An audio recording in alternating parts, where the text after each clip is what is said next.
Hi, everyone. Thank you so much for clicking on my channel and for joining my review of Unexpected Season 6, Episode 13, The Kids Are Alright.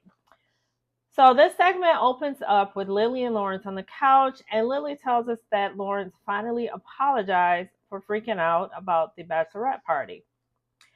Basically, he's like, what can I say? I have very strong feelings and I had an emotional reaction, but says they are definitely moving on with the wedding. Next, we see him and his mother and his son at the barber shop, and his mom is watching his son while he gets a haircut. His mom says she was so mad at Lawrence telling everyone to get out and that he was calling off the wedding. She said Lily is a sweet girl and would never do anything to hurt Lawrence. And then they talk about the wedding day, and Lawrence lets us know he is definitely nervous to be in front of everyone, and he says because anything could go wrong.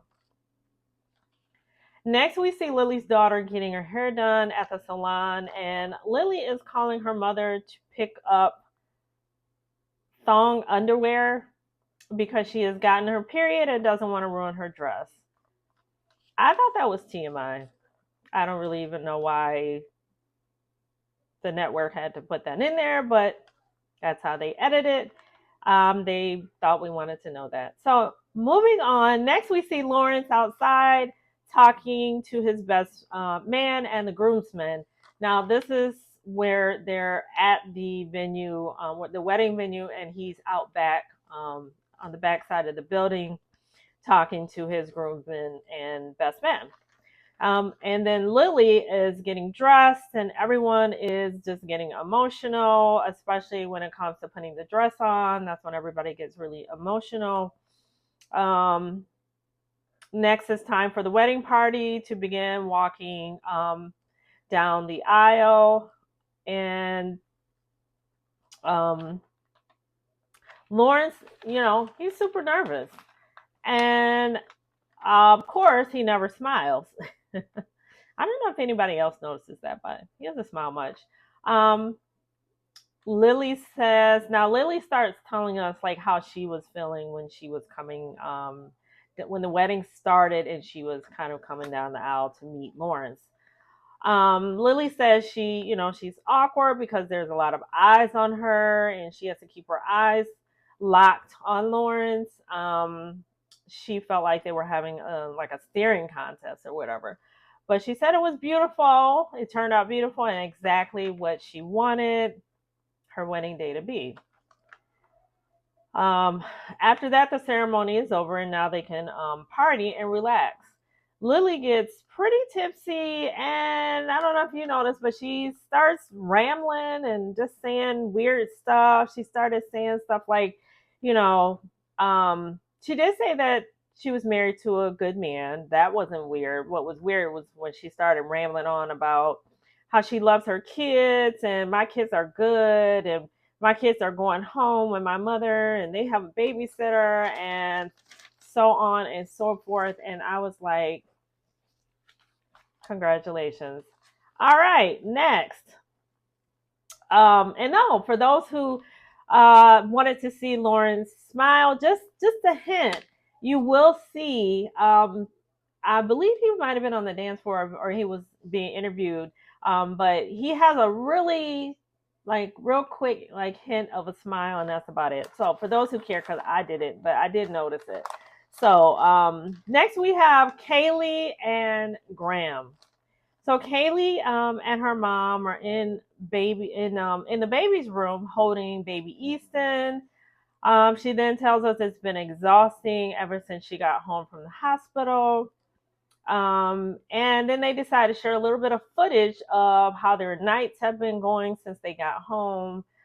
Looks like she put Graham to work, like he was kind of taking care of the baby while Kaylee slept. And I think that's because she, of her stitches and everything, so that she could rest. Looks like Graham was able to stay overnight. Her friends stopped by the next day to see the baby and Kaylee. And this is this was a problem for me. I just was thinking, these are friends that are coming from God knows where. We're still, well, we're entering the season of flu and, you know, COVID season and all of that. And she's, invited her friends to come by. I want to say the baby is just day two of the baby being home, and you've got these friends coming over. I just didn't think that was wise. I was looking for her mom to kind of give her some direction or something, but it was weird. So they stopped by. Graham is still there. Looks like he was asleep in the chair. Um, the friends, now the baby ended up needing a diaper change, and Kaylee then directs one of the friends to change the baby's diaper. Hmm. Um, I don't understand that either. I understand Graham didn't want to do it, but to have friends that just came from outside, they didn't show if they washed their hands or not, but it was just too much. So Kaylee's friend Piper ended up changing the baby's diaper. Um, and then this was the other thing. There was some ointment that, or some cream that had to go on the baby's private area, um, probably from the circumcision or whatever. Um, and I was so done that her mom didn't say anything about the friends touching his private area. That's just too much. Like, that area should only be touched by the mother, the father, the grandmother, just people in the home. And not to friends that just came from God knows where. And I don't even think they washed their hands. If they did, they didn't, the network didn't show it, but still, even if they did wash their hands, that's just not, it's just too soon to be showing the baby off. I mean, she could easily take a picture and post it on Instagram or somewhere. So, anyways, they let her do it. She even felt awkward. The friend, I think her name is Piper, she was actually, it felt awkward to her to do it. They go outside and they're interviewed, and they said they were not going to do that again. So I was like, this is stupid. Um, so Graham tells Kaylee that he had the baby all night and he's going to watch basketball. Her and her girlfriend are discussing Graham and his commitment to Kaylee and the baby. He was supposed to stay a week, but he's been there one day. He's been there one whole day, and he's like, I'm out. Gotta go. And so they're waiting for his mom to come and pick him up. So Kaylee and her mom are wondering if things are ever going to change. Graham's mom and dad eventually arrive to pick him up. And Kaylee and her mom are wondering when Graham will be back to help out. So they plan on asking Graham's mom. But Graham feels like he spent, 6 nights at the hospital and one night at Kaylee's, which he says equals out to be a week. That's a teenager for you. He says he has to go back to school, and so does his mom, and he also has to go back to work because his mom said she doesn't want him to lose his job. So yeah, I don't know what they're trying to make him into, this grown, mature man overnight. It's gonna take time, Kaylee. Not gonna happen overnight. I would think that her mother knew that as well. You can't force Graham to, become a responsible parent overnight. So it's just gonna take time. That, unfortunately, that's why, you know, you shouldn't have babies as a teenager. Um, so next we have Jenna and Aiden. So we see Jenna and Luca, her son, in the pool at JJ's mom's house in South Carolina. So she tells us they have another temporary order, and what it does is allows her to live in Myrtle Beach, but it is difficult because she said she has to take Luca back to Pennsylvania every other weekend so Aiden can spend it with Luca. But she said it's 10 hours each way. So she's driving 20 hours every other weekend with a 2-year old. And she said it's hard. I've seen Aiden on other seasons, and Aiden just wants to be an unreasonable, and see how he can make Jenna's life hell, in my opinion.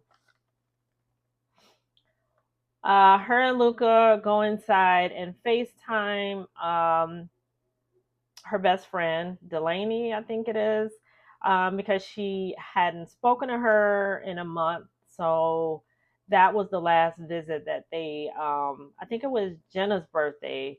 So that's what she's referring to when she says a month ago. So they haven't spoken. Delaney, she does answer the phone or the FaceTime, and she's not really talking that much.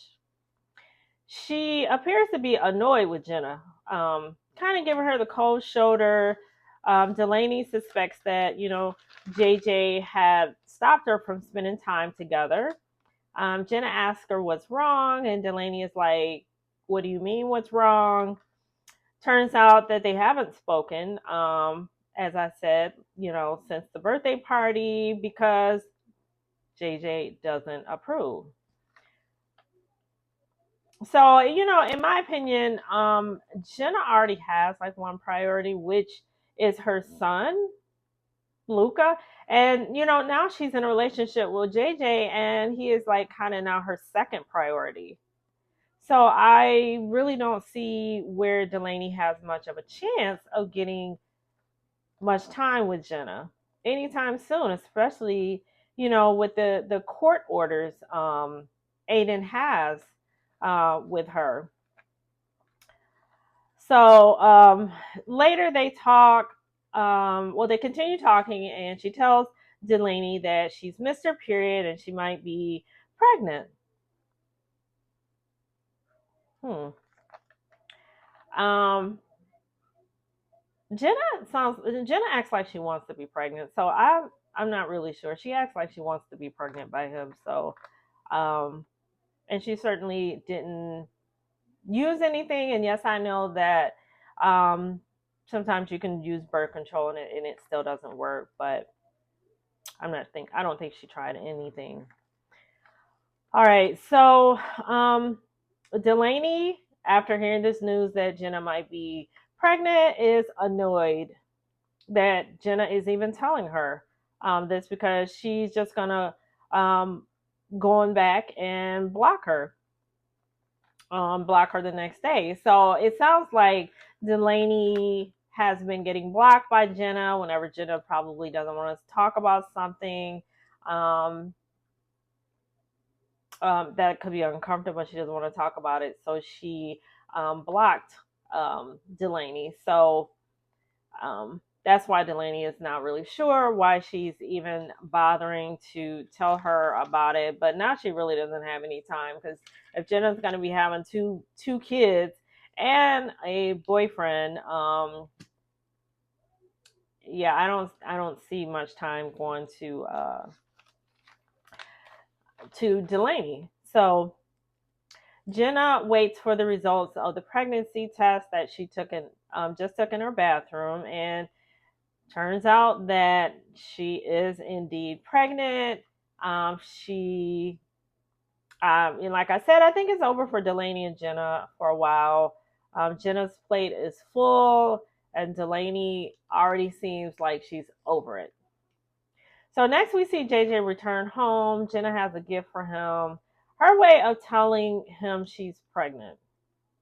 she gives him the gift. He opens it and um, is a little in shock, but says he's excited. He knows it won't be easy, but he already loves Luca like his own. And if there were anyone, he says that if there were anyone to have a baby, it would be them because he feels they are stable, since they're not in school and um, they have their income set. So that's not anything they're going to have to worry about. So he feels like they're in good shape. They don't really have any worries. And, he's pretty mature for his age. So thank you so much for joining me. Oh, I didn't forget Anaya and Daquan. I don't think they weren't on this episode, so I didn't include them. So, all right, thank you so much for joining me. I really do appreciate it. And on your way out, if you like this content, please like, comment, and subscribe. I'll definitely talk to you later.